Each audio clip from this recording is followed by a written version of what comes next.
Assalamualaikum warahmatullahi wabarakatuh. Alhamdulillahirabbil alamin. Wassalatu wassalamu ala asrafil mursalin sayyidina Muhammadin wa ala alihi wa ashabihi ajma'in. Muslimin muslimat rahimakumullah. Setiap orang tentu menginginkan kehidupan yang senantiasa dihiasi dengan keberuntungan. Banyak orang yang menganggap bahwa kelimpahan harta bisa menjadi salah satu tolak ukur seseorang dikatakan beruntung. Bagi mereka, dengan banyaknya harta yang dimiliki akan membuat hidupnya lebih baik.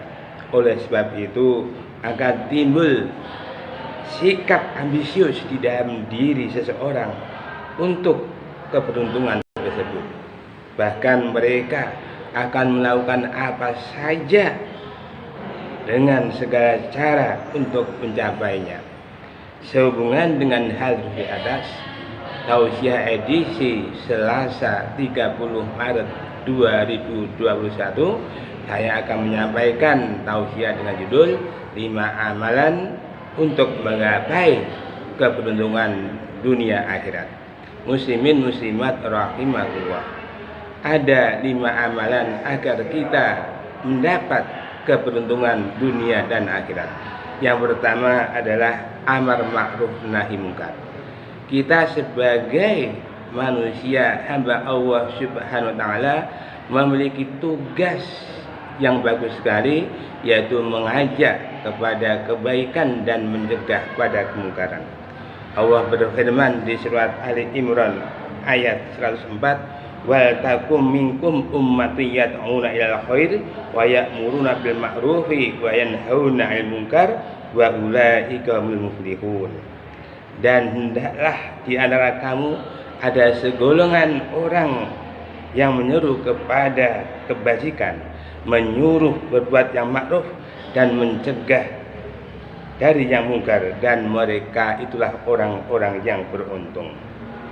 Abu Ja'far Al-Bakri meriwayatkan Rasulullah membaca firman Allah di atas, Allah berkata, yang dimaksud dengan kebaikan adalah mengikuti Al-Quran dan Sunnahku. Amalan yang ma'ruf adalah amalan yang mendekatkan diri kepada Allah, sedangkan mungkar adalah perbuatan yang menjauhkan diri dari Allah. Yang kedua adalah berjihad di jalan Allah. Jihad diartikan sebagai mencurahkan seluruh kemampuan untuk memerangi orang-orang kafir.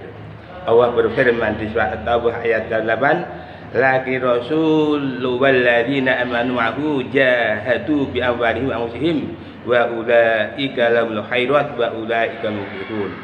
Tetapi Rasul dan orang-orang yang beriman bersamanya, mereka berjihad dengan harta dan jiwa.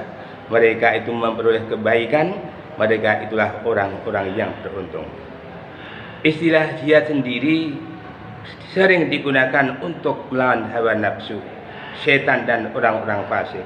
Ada banyak cara untuk melakukan jihad, di antaranya dalam mempelajari, mengamalkan, mengajarkan agama Islam, menolak segala bentuk syubhat dan syahwat untuk melawan setan. Ada banyak hikmah yang diperoleh apabila seseorang melakukan jihad. Ibnu Taimiyah dalam kitab Majmu' Fatawa mengatakan bahwa pada hakikatnya jihad adalah meraih apa yang dicintai Allah berupa iman dan amal saleh, dan menolak apa yang dibenci Allah berupa kekufuran dan maksiat. Yang ketiga, sami'na wa ata'na. Allah berfirman di surat An-Nur ayat 51, hanya ucapan orang yang mukmin yang apabila mereka diajak kepada Allah dan Rasulnya agar Rasul memutuskan perkara di antara mereka, mereka berkata sami'na wa ata'na, kami mendengar dan kami taat, dan mereka itulah orang-orang yang beruntung. Orang yang melaksanakan amalan ini tidak akan terjebak dalam pertanyaan mengapa Allah memerintahkan begini atau melarang begitu di dalam Al-Quran. Akan tapi Syahadat yang dimiliki sudah mengakar sehingga ia terdorong untuk melaksanakan segala perintah Allah Subhanahu wa Ta'ala dan Rasul-Nya, serta menjauhi apa yang sudah dilarang. Dengan keimanan tersebut, tentu orang itu akan mendapatkan keberuntungan dalam hidupnya. Yang keempat, salat dan zakat. Salat dan zakat menjadi amalan yang dapat membuat manusia beruntung dalam hidupnya.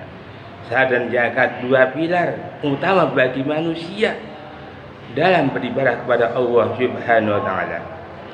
Allah berfirman di surat Al-Luqman ayat 4 dan 5 yang artinya yaitu orang-orang yang melaksanakan sholat, menunaikan zakat, dan mereka meyakini adanya akhirat. Mereka orang-orang yang tetap mendapat petunjuk dari Tuhannya, dan mereka itulah orang-orang yang beruntung. Sholat merupakan amalan paling utama dan menjadi ibadah yang pertama kali dihisab saat di akhirat kelak. Sholat menjadi salah satu ibadah yang bisa menjadi tameng ampuh bagi manusia untuk membentengi dirinya dari segala macam bentuk kemaksiatan. Sedangkan zakat merupakan ibadah yang berdimensi infiradi, personal, dan jama'i sosial. Yusuf Qaradawi mengatakan bahwa zakat yang dikeluarkan karena ketaatan kepada Allah dengan harapan dapat menyucikan diri dari segala kotoran dan dosa. Selain itu, zakat juga mampu menumbuhkan rasa cinta kasih sayang orang-orang yang lemah dan miskin. Yang kelima, menjauhi riba. Amalan yang terakhir agar kita mendapat keberuntungan adalah menjauhi riba. Pada saat ini, riba menjadi suatu hal yang paling dekat dengan manusia. Praktek riba terbesar di mana-mana. Hal ini tidak terlepas dari strategi musuh-musuh Islam untuk menghancurkan umat Islam. Parahnya lagi, praktek riba ini dianggap biasa di kalangan masyarakat. Padahal apabila kita mampu menjauhi perbuatan riba, maka akan mudah bagi kita mendapat keberuntungan. Allah berfirman di surat Ali Imran ayat 130 yang artinya, wahai orang-orang yang beriman, janganlah kamu memakan riba dengan berlipat ganda, bertakwalah kepada Allah agar kamu beruntung. Itulah 5 amalan yang perlu kita laksanakan.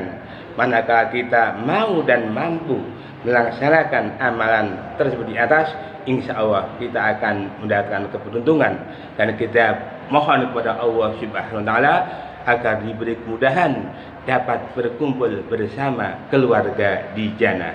Amin. Sekian, terima kasih. Aku liqauli hadza. Wassalamualaikum warahmatullahi wabarakatuh.